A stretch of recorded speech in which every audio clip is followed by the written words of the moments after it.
Is love a crime? Is choosing your own life partner against a culture? प्रेम करणं चुकीचं नाही, पण आजही भारतात त्याची किंमत जीवानी मोजावी लागते. आजही आपल्या देशात लव्ह मॅरेज म्हणजे संघर्ष. जात वेगळी, धर्म वेगळा, गरीब श्रीमंत फरक. Society decides whom you should love, not your heart.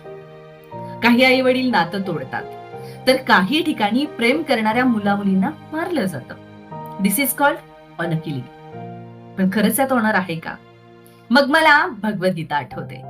महाभारताच्या युद्धभूमीवर अर्जुनाच्या मनात गोंधळ, भीती आणि प्रश्न असताना श्रीकृष्ण गीतेच्या माध्यमातून त्याला जीवनाचा मार्ग दाखवतात. अध्याय 6 श्लोक 5.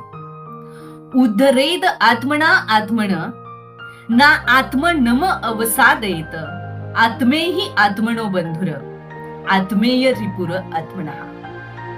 म्हणजे स्वतःचा उद्धार स्वतः करा, स्वतःला अधोगतीकडे नेऊ नये. The Gita teaches self choice, self responsibility, not blind submission to society. आणि दुसरीकडे अरेंज मॅरेज सोसायटी अप्रूव्ड असते, पण आजही किती केसेस अशा आहेत जिथे हुंड्यासाठी मुलींना छळलं जातं. मारहाण, मानसिक त्रास आणि कधी कधी मृत्यू. हा ही गोष्ट वेगळी आहे, आज तिला जायला जात नाही, पण मानसिक त्रास देऊन आत्महत्या करायला प्रवृत्त मात्र केलं जातं. Marriage was arrange, society was happy, but मुलगी सुरक्षित आहे का? प्रेमविवाह चुकीचा, पण हुंड्यासाठी छळ चालतो. मुलांनी स्वतःचा जोडीदार निवडणं पाप, पण मुलीला जाणं परंपरा. What kind of culture is this? प्रेमविवाह संस्कृती विरोधी नाही.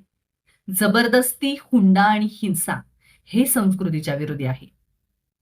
मग लव्ह मॅरेज और अरेंज मॅरेज हा प्रश्नच दुय्यम आहे.